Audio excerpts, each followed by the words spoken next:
Salut tout le monde, aujourd'hui le but de ma vidéo c'est de vous aider à prendre votre choix entre Bell et Vidéotron. Pourquoi? Je vous explique. Pourquoi je fais cette vidéo-là? Parce que j'ai l'impression que souvent on se fait souvent avoir par du marketing. Dans le fond, les compagnies, dans le fond, c'est comme s'ils nous achetaient avec leur promotion en disant si tu prends ton forfait avec moi, tu vas te donner telle affaire, telle affaire, telle affaire. Bon, et voilà. L'autre te l'offre pas, ben je vais aller avec l'autre. Mais avant de faire ça, ça serait le fun de savoir c'est quoi le produit que tu vas avoir. Ben moi, aujourd'hui, je vais vous le montrer. Donc, pour commencer, ici, on a le modem routeur de Bell. Dans le fond, tout ce qu'on a, c'est un module, comme celui-ci, avec lequel, à l'arrière, on a les lignes de téléphone qui sont branchées. On a le LAN, dans le fond, on peut brancher jusqu'à 4 périphériques, donc des ordinateurs, consoles, whatever, directement avec un fil. Donc, pas besoin d'un module externe pour le faire, il y a déjà 4 places. Donc, si on a besoin de plus, c'est sûr qu'il faut upgrader avec du matériel supplémentaire, mais on peut y aller facilement avec 4 appareils là-dessus. Donc, ce qui est bien, c'est qu'il contrôle la TV, l'Internet, le téléphone. Et ici, à côté, on a le transmetteur sans fil. Donc, c'est lui qui permet aux décodeurs sans fil qui sont un peu partout dans la maison de pouvoir avoir la télé. Donc, c'est lui qui transmet le signal aux appareils. Maintenant, du côté de Vidéotron, ici, comme on peut le voir, on a le modem. Donc, c'est lui, en fond, qui permet d'avoir accès à Internet et de pouvoir recevoir des appels. Et puis ici, on a le routeur. Donc, dans le fond, ce qui arrive, c'est que le modem, ici, on a un modem routeur. Dans le fond, les deux sont intégrés. Ici, on a un modem et un routeur. Donc, on a deux modules au lieu d'un. Donc, c'est sûr que là-dessus, Bell a peut-être un petit avantage. Puis en plus, ils ont la télé sans fil, ce que Vidéotron n'offre pas encore. Donc, les différences entre les deux, Bell passe 100% par un fil de réseau, donc la fibre, et Vidéotron passe encore par le fil, par le câble qu'il faut twister à l'arrière des décodeurs pour la télé. Donc, c'est la seule chose qui les différencie. Donc, on va aller regarder les décodeurs maintenant pour voir si il y a une différence et autres. Donc, il n'y a pas grand chose à dire concernant les modems, les routeurs, transmetteurs, etc. Donc, c'est à quoi ressemble l'équipement que vous auriez avec Bell, avec plusieurs télés, et c'est l'équipement que vous auriez avec Vidéotron. Bon, donc, maintenant, on va parler des décodeurs. On va commencer avec Bell. Donc, on va commencer avec le décodeur principal, celui qu'on met dans le salon où est-ce qu'on écoute le plus la télévision. Donc, ça va être celui-ci ici qui est le décodeur enregistreur 4K de Bell. Donc, ensuite, on va retrouver ici l'enregistreur second, celui qu'on va mettre dans les autres pièces. C'est pas compliqué. Donc, à partir de là, Bell gagne déjà des points. On peut en mettre et sans avoir à passer de fil par les planchers, par les murs, tout simplement par le signal sans fil. Donc là-dessus, Bell, c'est excellent. Donc pour ce qui est du sans fil, on va l'essayer tantôt. Puis c'est ça, comme je vous ai montré tantôt, le petit récepteur, là, donc c'est lui qui transmet le signal à ces appareils-là. Ça fait vraiment bien la job. Ça là-dessus, s'il y a quelque chose qui n'ont pas manqué, c'est sûr que des fois il y a des lacunes, mais en général, c'est super. Donc, maintenant, on va répondre à une question rapide. Donc, sûrement que du monde qui doit se poser la question, quels connecteurs sont disponibles à l'arrière? Donc, en arrière du second, celui qui se met dans les chambres, on a tous les connecteurs possibles. Donc, je vous le montre. On a le rouge, le blanc, le jaune pour la vidéo. Et on a aussi le rouge, le bleu et le vert aussi pour la vidéo, pour les télés HD. Ça, c'est pour les anciennes télés. Donc, si on a encore des télévisions avec cathodique, si on veut, qui utilisaient cette technologie-là dans le temps des Super Nintendo. Là. Mais bon, ils les ont toutes mis pour être sûr que ça puisse fonctionner pour tout le monde. Donc, ici, on a la HDMI et on a même l'entrée de son optique. Donc, chapeau là-dessus. Pour l'enregistreur, on s'assure juste tout simplement de le brancher sur la télé la plus récente. Donc, on a le HDMI, on a l'entrée optique pour le son. Et on a aussi l'Internet qui est aussi disponible pour brancher un fil réseau directement. Donc là-dessus, je vois aucun problème. Ça peut aller pour tout le monde. Maintenant, on a parlé de Bell. Donc maintenant, on va parler de Vidéotron. Donc, comme on peut voir ici, on a le décodeur qui est l'enregistreur 4K qui nous permet d'enregistrer 8 émissions en même temps. Donc, si on regarde ça de même, là, vous allez me dire, il est bien gros à côté de Bell. Effectivement, on peut mettre les deux décodeurs de Bell ici pour égaliser celui de Vidéotron. Mais on va voir plus tard si c'est aussi rapide un petit ou un gros boîtier. Donc, on va voir ça dans le comparatif tout à l'heure. Donc, pour ce qui est de Vidéotron, donc c'est ça, 8 enregistrements contre 4 pour Bell.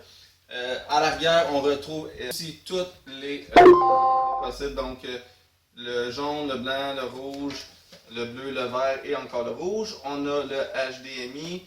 On a aussi des prises USB aussi qu'on retrouve avec Bell. Sur le décodeur principal 4K. Donc ici avec Vidéotron, on a une prise USB 3.0 et aussi la HDMI et aussi l'entrée de son optique. Donc, bon, là on est dans le garage. Donc, on va essayer le décodeur. J'ai pris le décodeur second parce que techniquement il devrait être moins puissant. Donc, on va voir s'il est vraiment moins puissant. Donc, on va le brancher. Vraiment, on a le fil HDMI ici. Et on a le fil de courant ici. On va les brancher. Maintenant, on n'a qu'à attendre.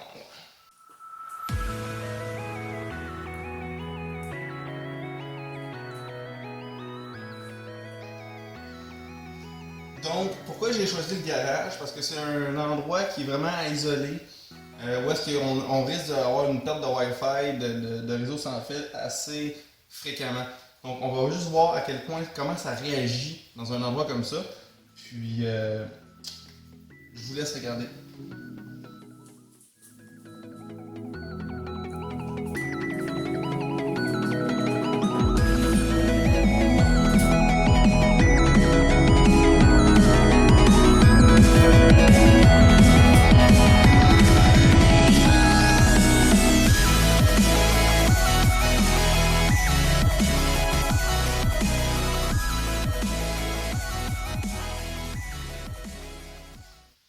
Donc c'est relativement bon. On peut voir ici qu'on a 3 coches. Oh, 2 coches, 3 coches. Donc c'est relativement bien, surtout que le transmetteur est quand même dans le bureau, là-bas, dans le fond, au sous-sol. Donc on voit qu'il se rend relativement bien. Mais on voit très bien aussi qu'il bouge beaucoup, il n'est pas stable. Donc on peut voir que la télé, ça fonctionne.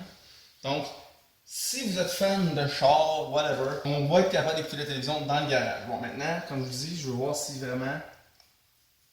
Bon. Donc maintenant, on va sur le guide.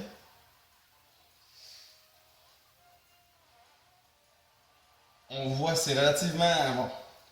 On verra plus tard les comparaisons entre les deux. Mais bon, l'essentiel, c'est que ça fonctionne.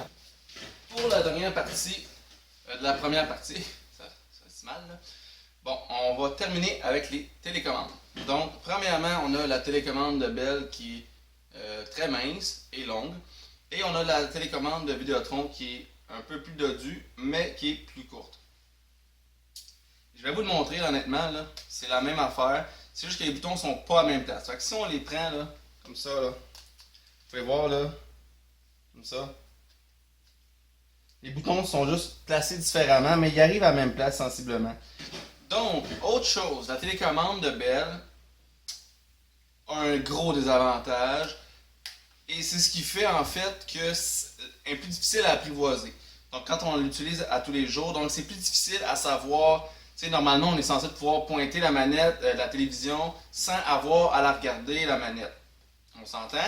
Donc, je vais vous la montrer de près et vous allez remarquer que tous les boutons, excepté quelques-uns évidemment, sont identiques.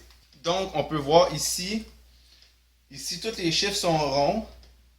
Le last ici, le search ici est rond. Donc, on ne peut pas différencier. Donc, il faut regarder pour ces boutons-là souvent. Donc, ici, on va un peu plus bas. On a le record, le volume. Tout ça est aussi du même. C'est tous des boutons qui sont ronds. ça. Ce qui fait en sorte que ça fait que quand on essaie de la manipuler, c'est plus difficile. Puis, tu sais, c'est pas normal qu'on ait à regarder la manette là, pour changer de poste. Quand on y va, on y va. Puis en plus, les boutons sont tellement plats que c'est pas évident. Ils ont toutes la même forme, donc essayez de trouver le bouton que vous voulez. Une autre chose avec la manette de Bell, comparée à celle de Vidéotron, la manette de Bell avec le décodeur 4K qui vient avec normalement avec le forfait que vous prenez, la manette elle est Bluetooth. Donc, ce qui veut dire que vous pouvez être à l'autre bout là-bas, vous n'avez pas nécessairement besoin de pointer le décodeur, tandis que Vidéotron, avec son infrarouge, on est obligé d'être en face et de le pointer, sinon ça ne fonctionnera pas. Donc, tandis que Vidéotron, eux, sont allés, dans le fond, on peut le voir là, vraiment ici, les chiffres pour Bell sont en haut, pour Vidéotron sont en bas. Le volume, vous voyez le principe là. Ils ont décidé de mettre des formes différentes. Avec quelle bonne idée. Donc ici, en plus, on a des touches qui sont plus ressorties, donc plus faciles à trouver, carrément à trouver. Puis on peut remarquer que les boutons sont vraiment différents. Donc ici en bas, on a pour les chiffres, on a des touches qui sont plus ovales. En dessous, les boutons de recherche et autres sont plus petits et sont ronds. Donc on est capable de faire la différence entre les deux au toucher. Ici en haut, la même affaire, on sait qu'on n'est pas dans la même catégorie. Fait que quand on veut changer de poste avec les chiffres, on sait qu'on n'a pas à aller là ni là parce que c'est pas le même toucher que ici. Donc ça conclut la première partie avec les équipements. Donc j'espère que ça va vous aider à choisir. Mais c'est sûr que là, c'est vraiment pas. C'est vraiment que les équipements. Mais dans les prochaines vidéos, on va voir vraiment un comparatif des interfaces et tout ça, la fluidité, efficacité.